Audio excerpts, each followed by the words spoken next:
معزز محترم سامعین کرام، بزرگ اور نوجوان ساتھیو، اللہ رب العالمین کا احسان ہے، اکرام ہے، انعام ہے کہ اس رب ذوالجلال نے ایک مرتبہ پھر سے مسلمانوں کو عید الاضحیٰ کے موقع پر اس کی بندگی کرنے کی توفیق عطا فرمائی، سب کو محبت اور الفت کے ساتھ ایک جگہ پہ جمع فرمائی۔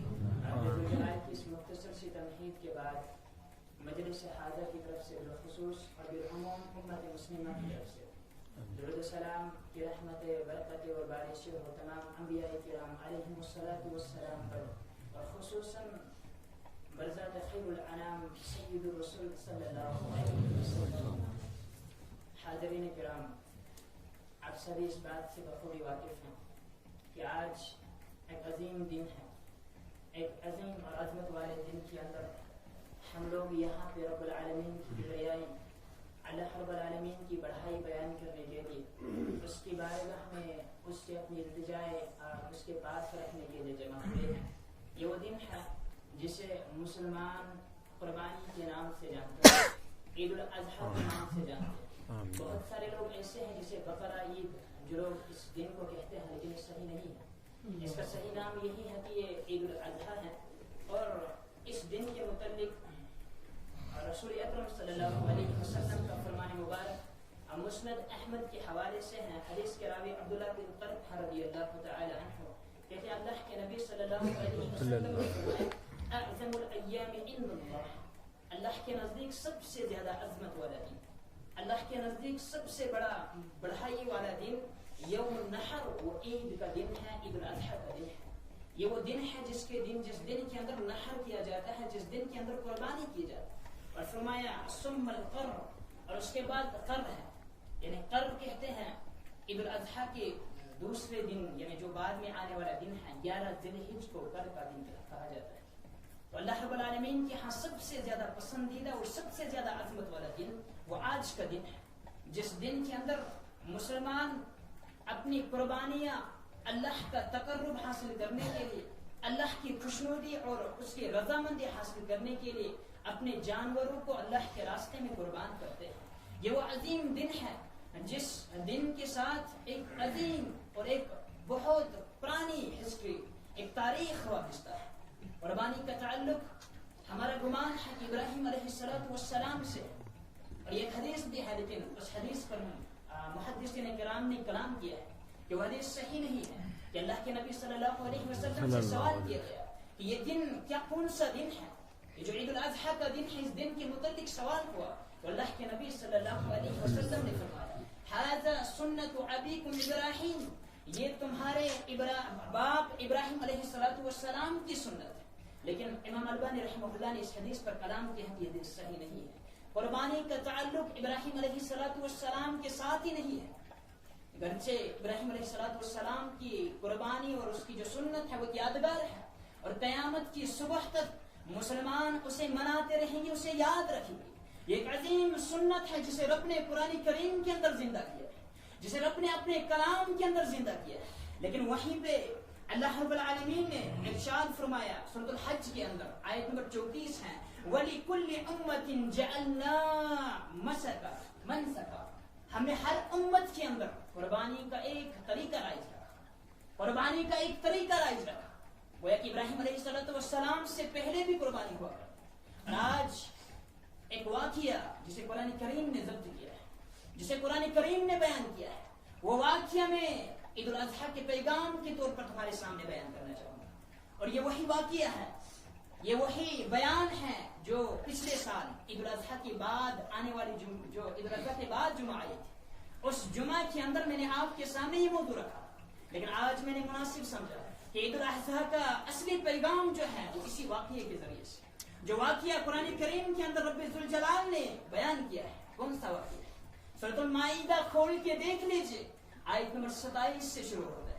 اللہ رب العالمین فرماتے ہیں وَاتْلُ عَلَيْهِمْ نَبَأَ ابْنَيْ آدَمَ بِالْحَقِّ، یہود و نصارہ تھے جو مسلمانوں کے ساتھ بغض و عناد رکھا کرتے تھے، مسلمانوں کے ساتھ انہیں حسد تھا، جس طرح سے آج مسلمانوں کے درمیان بھی ہے آپس میں۔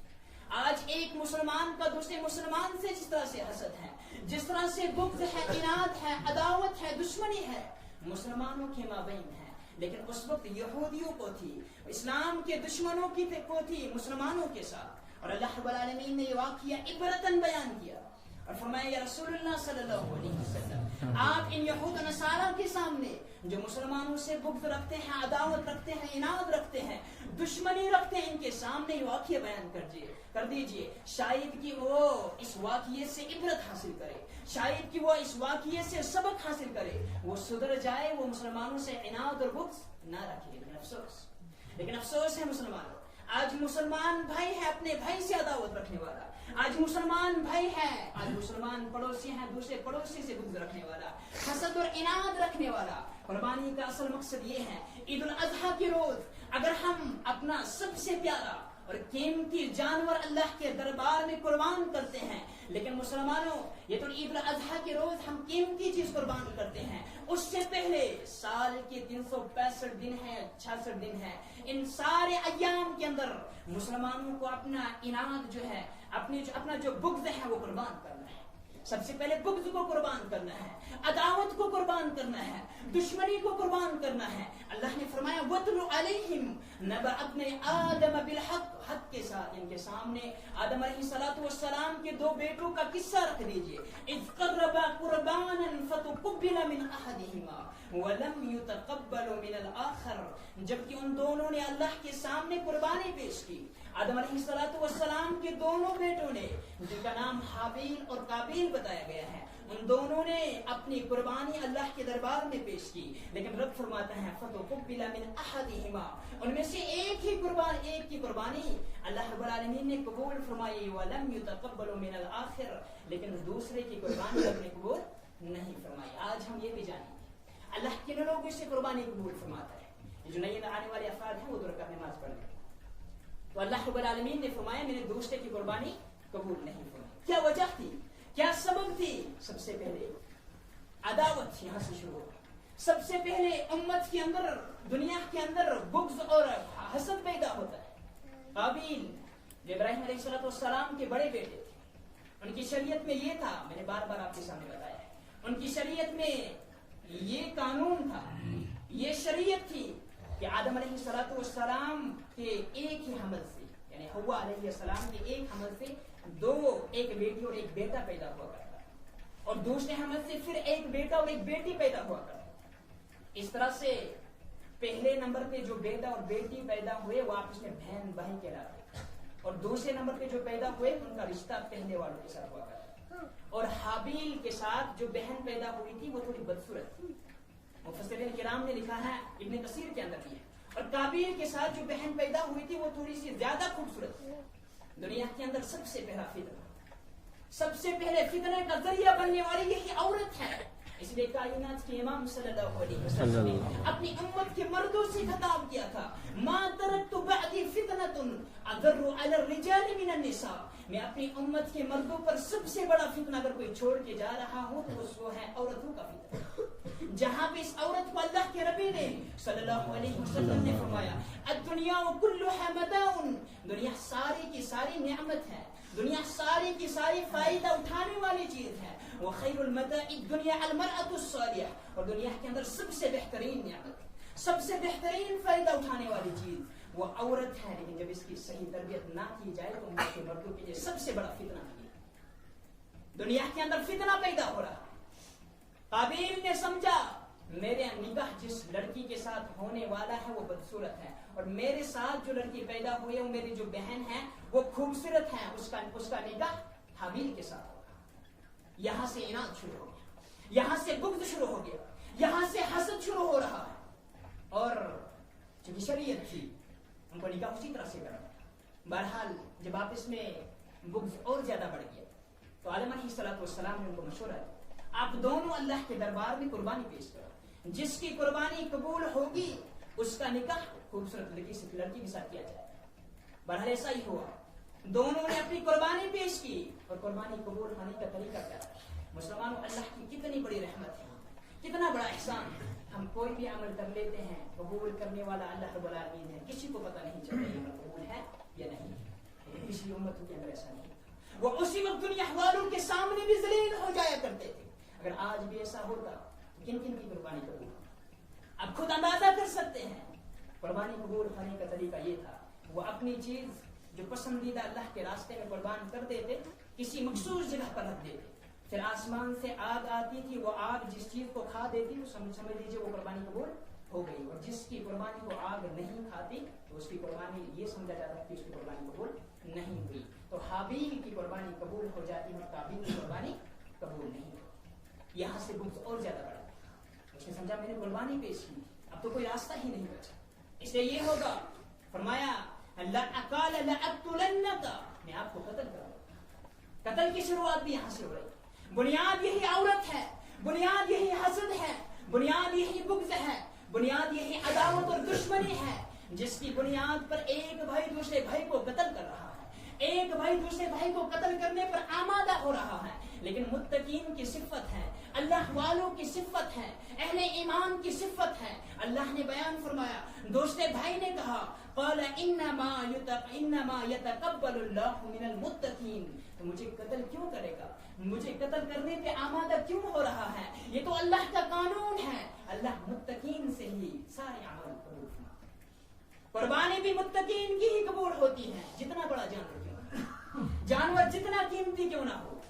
کسی صاحب نے کیا خوب تبصرہ کیا ہے، فرمایا ما فائدۃ انک تشتری خروف بحجم ثور، کیا فائدہ ہے اس بات کا، آپ نے بھیڑ لائی، آپ نے دمبا لایا، آپ نے بکرا لایا، اتنا بڑا ہے اس کا حجم جیسے کہ وہ بھیڑ، لیکن فرمایا اس حال میں کہ وانت لا تتکلم اخاک ووقت، اس حال میں کہ تو اپنے بھائی کے ساتھ بات نہیں کر رہا ہے، تو اپنی بہن کے ساتھ بات نہیں کر رہا ہے، اپنے پڑوسی کے ساتھ بات نہیں کر رہا ہے، ایسی قربانی کا کوئی فائدہ نہیں ہے۔ وَلَا تَزُورُ أُمُّكَ وَأَبُوكَ، اور تو اپنے باپ کی زیارت نہیں کر رہا ہے، تیرا باپ بوڑھا ہے، وہ گھر میں اکیلا ہے تو اس کی زیارت نہیں کر رہا ہے، مہینے میں بھی ایک مرتبہ تو اپنے باپ کے پاس نہیں جا رہا ہے، تیری قربانی کا کیا فائدہ ہے، تو نے اپنی ماں کے پاس جا کے کبھی اس کی خدمت نہیں کی، اس کا احسان نہیں کیا، تیری قربانی کا کیا فائدہ ہے۔ تو اللہ کا قانون ہے، اللہ اگر قبول کرتا ہے تو وہ متقین کی قربانی قبول ہوتی ہے، جانور جتنا بھی بڑا کیوں نہ ہو اللہ کے دربار میں قبول نہیں ہوگا۔ یہی بات رب العالمین نے دوسری جگہ پہ فرمایا لن ينال الله لحومهما ولا دماؤهما ولكن يناله التقوى منكم، اللہ کے پاس تمہاری قربانی کے جانوروں کا گوشت نہیں پہنچتا ہے، ان کا خون نہیں پہنچتا ہے، اگر کوئی چیز پہنچنے والی ہے وہ تقوی ہے، وہ پرہیزگاری ہے، وہ ڈر ہے، وہ ایمان ہے، اس تقوی اور اخلاص کی بنیاد پر اللہ رب العالمین اعمال کی قبولیت کا جو ہے فرماتا ہے۔ اور پھر فرمایا لئن بسطت الی یدک، یہ جو آپس میں ان کی بات چیت ہو رہی ہے اس میں ہمارے لیے سبق ہے، اس میں ہمارے لیے سبق ہے۔ فرمایا لئن بسطت الی یدک، اگر تو اپنا ہاتھ میری طرف بڑھاتا ہے، حابیل نے کہا قابیل سے اپنے بھائی سے کہا اگر تو اپنا ہاتھ میری طرف بڑھاتا ہے لتقتلنی، اس لیے کہ تو مجھے قتل کرے گا، اس لیے کہ تو مجھے قتل کرے گا، ما انا بباسط ان اقتل، اور میں اپنا ہاتھ نہیں بڑھاؤں، میں اپنا ہاتھ تیری طرف نہیں بڑھاؤں گا کہ میں بھی تجھے قتل کروں، میرا شیوا یہ نہیں ہے، میں ایمان والا ہوں، میں متقی ہوں، اگر تو مجھے قتل کرنا چاہتا ہے میری طرف سے امن کا پیغام ہے، میری طرف سے سلامتی کا پیغام ہے، یہی عید الاضحیٰ کا پیغام ہے، عید الاضحیٰ کا یہی پیغام ہے، اپنے تمام بھائیوں کے نام سلامتی کا پیغام، امن کا پیغام، تم مجھ سے لڑنا چاہتے ہو لیکن میری طرف سے سلامتی ہے، تم مجھے قتل کرنا چاہتے ہو میری طرف سے سلامتی ہے، تم میرا راستہ روکنا چاہتے ہو میری طرف سے دروازے بھی کھلے ہیں، تم میرے ساتھ کچھ بھی کرنا چاہتے ہو میں تمہارے ساتھ اس نے سلوک ہی کرتا رہوں گا، یہ صحیح پیغام ہے، یہ اصلی مقصد ہے عید الاضحیٰ کا۔ فرمایا میں تیری طرف اپنا ہاتھ نہیں بڑھاؤں گا، وہ اس لیے کہ انی اخاف اللہ رب العالمین، میں اللہ رب العالمین سے ڈرنے والا ہوں، میں متقی ہوں، میں پرہیزگار ہوں، اللہ سے ڈرنے والا ہوں، لہذا میں جھگڑے کو بڑھنے نہیں دوں گا، لڑائی کو بڑھنے نہیں دوں گا۔ فرمایا پھر اسی طرح سے فرمایا انی اريد ان تبوء باسمی واسمک، اور میں یہ چاہتا ہوں اگر تو مجھے قتل کر دے گا میرے گناہ بھی اور آپ کے گناہ بھی آپ کے کندھوں پر ہے، آپ کے گناہ بھی آپ کے کندھوں پر ہیں، اس لیے محمد رسول اللہ صلی اللہ علیہ وسلم نے فرمایا تھا کہ جب کوئی شخص کسی برائی کی طرف بلاتا ہے، سب سے پہلے کوئی برائی کرتا ہے تو اس کے بعد جتنی بھی برائیاں کی جاتی ہیں وہ گناہ، ان ساری برائیوں کا گناہ